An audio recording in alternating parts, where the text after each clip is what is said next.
Story 1: The Stranger by the Fire. It was the summer of 2016. I was 20 years old and lived in a small, quiet town surrounded by forests. There wasn't much to do, so my best friend, Matt, and I spent our weekends camping. We loved being out in nature, cooking over a fire, and sleeping under the stars. One Friday afternoon, Matt called me. "Hey, I heard about a great camping spot from Tom. He says it's near a lake and no one else goes there. Want to check it out?" I agreed, excited to explore a new place. We packed our bags, loaded Matt's car, and left before sunset. The drive was short, only 15 minutes. But when we arrived, there was no lake, only a small swampy pond surrounded by trees. It didn't look as nice as we expected, but we had already come this far. "Guess Tom was wrong about the lake," Matt said with a chuckle. We parked on the side of the narrow dirt road and walked into the woods, carrying our tents and supplies. The air smelled fresh, and the ground was soft under our boots. After a short hike, we found a clearing near the water and set up our campsite. The sun was setting, painting the sky orange and pink. Then, across the pond, I saw something strange. A tent. Someone else was camping here. We weren't expecting to see anyone, but we didn't think much of it. People camped in the woods all the time. Still, something felt off. The tent was old and dirty, almost blending into the trees. No movement, no smoke from a fire. Just a single tent standing in the silence. Matt waved. "Hey, anyone there?" No answer. We shrugged it off and started our fire. The flames flickered, and the night grew darker. We ate our food, told jokes, and relaxed. Then I saw him. A man stood across the pond, watching us. He was barely visible in the shadows, but I could see his outline. He didn't move, didn't make a sound. "Dude," I whispered. "Look over there." Matt turned and froze. "What the hell?" The man just stood there, not walking, not waving, just watching. "Creepy guy," Matt muttered. "Maybe he's just another camper," but something about him felt wrong. We turned back to our fire, trying to ignore him. When we looked again, he was gone. A cold shiver ran down my spine. Hours passed. We got into our tents, but I couldn't sleep. Every sound outside made my heart race. The rustling leaves, the whispering wind, the distant hoot of an owl. Then I heard it. Footsteps. Slow, careful footsteps outside my tent. I held my breath. The steps stopped right next to me. I wanted to scream, but my throat was dry. Then silence. After what felt like forever, I heard Matt's voice, shaky and scared. "Are you awake?" "Yeah," I whispered. "Did you hear that?" "Someone was standing next to your tent," he said. "I saw their shadow. When I sat up, they ran into the woods."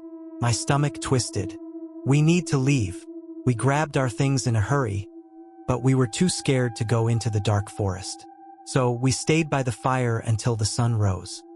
The next morning, we packed up and drove straight to the police station. We told them everything. The officer listened carefully. Then he frowned.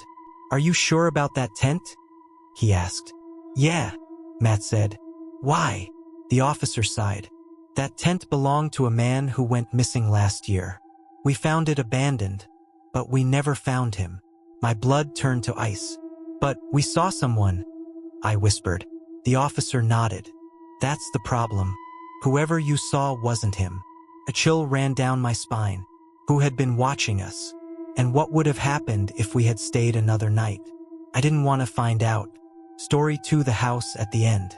It was a small town, quiet and peaceful, the kind where everyone knew each other. But at the very end of the road, past the old oak trees and the abandoned playground, stood a house that no one spoke about. It had been empty for years, its windows broken, its walls covered in vines. Children dared each other to go near it, but no one ever did. Something about that house felt wrong. One summer, a family moved into the house. A man named Mr. Thompson, his wife, and their 10-year-old son, Daniel. The town watched as they painted the walls and fixed the roof. Some people warned them about the house's strange past, but Mr. Thompson only laughed. "It's just an old house," he said. "Nothing more." At first, everything seemed normal. Daniel played in the front yard, his mother planted flowers, and his father worked in the garage. But as days passed, strange things started happening. At night, Daniel heard whispers in his room. At first, he thought it was just the wind. But then he started hearing footsteps in the hallway when no one was there. One evening, Daniel's mother was in the kitchen when she heard a knock at the back door. She opened it, expecting to see a neighbor, but no one was there. Just the empty backyard and the tall grass swaying in the wind. She closed the door quickly, a shiver running down her spine. The next day, Daniel's father found the garage door wide open. He was sure he had locked it the night before. Tools were scattered on the floor, as if someone had been searching for something. He blamed raccoons and secured the door again. But the uneasy feeling in the house grew stronger. One night, Daniel woke up to a strange sound. It was a soft, tapping noise coming from his window. He sat up, heart pounding.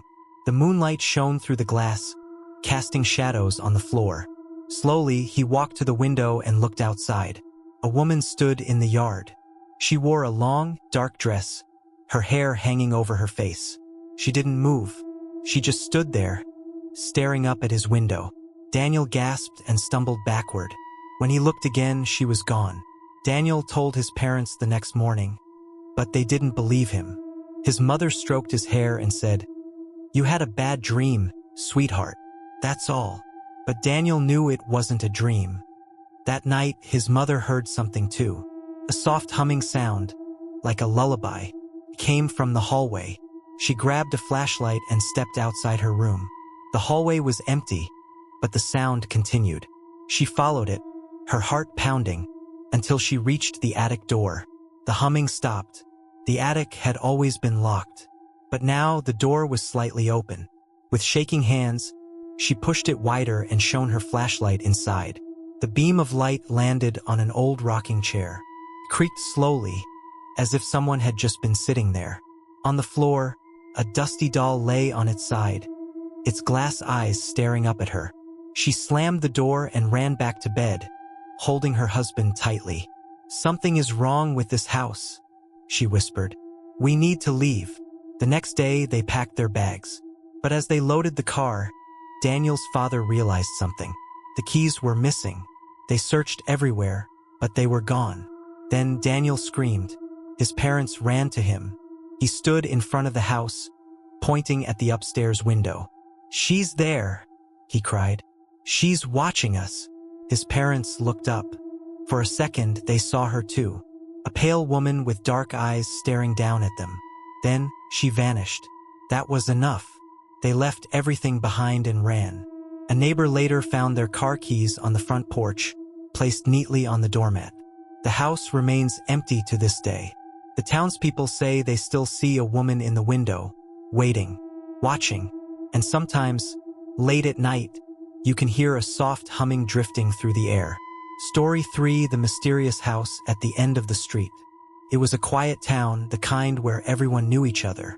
But at the end of Oak Street stood an old house.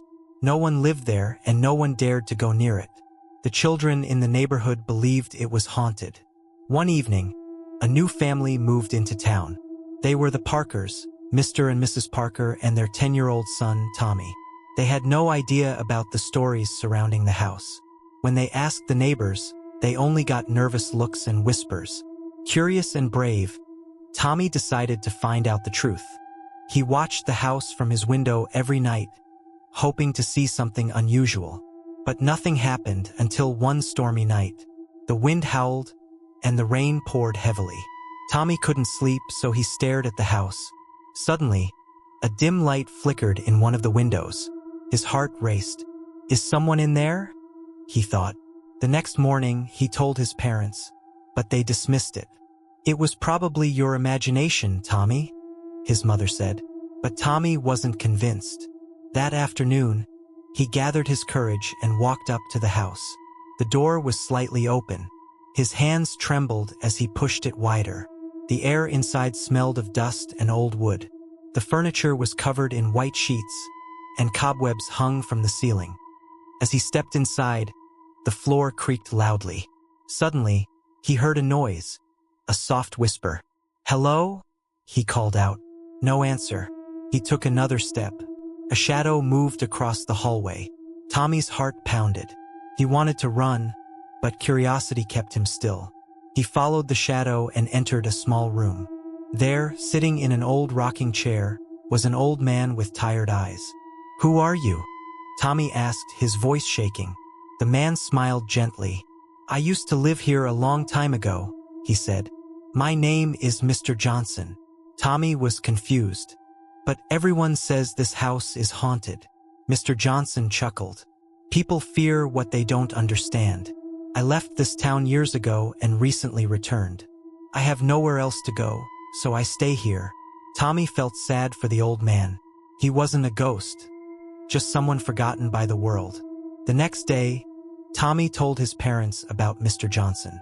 At first, they didn't believe him, but when they visited the house, they found the old man sitting quietly.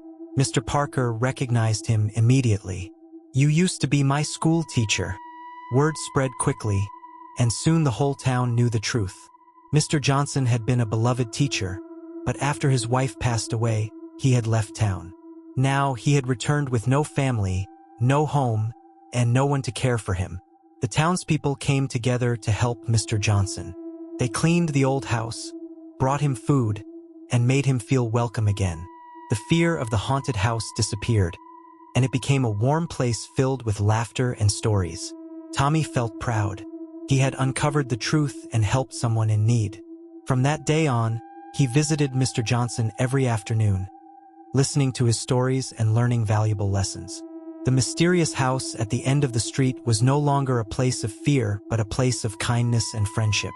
And all because one brave boy decided to look beyond the rumors and discover the truth.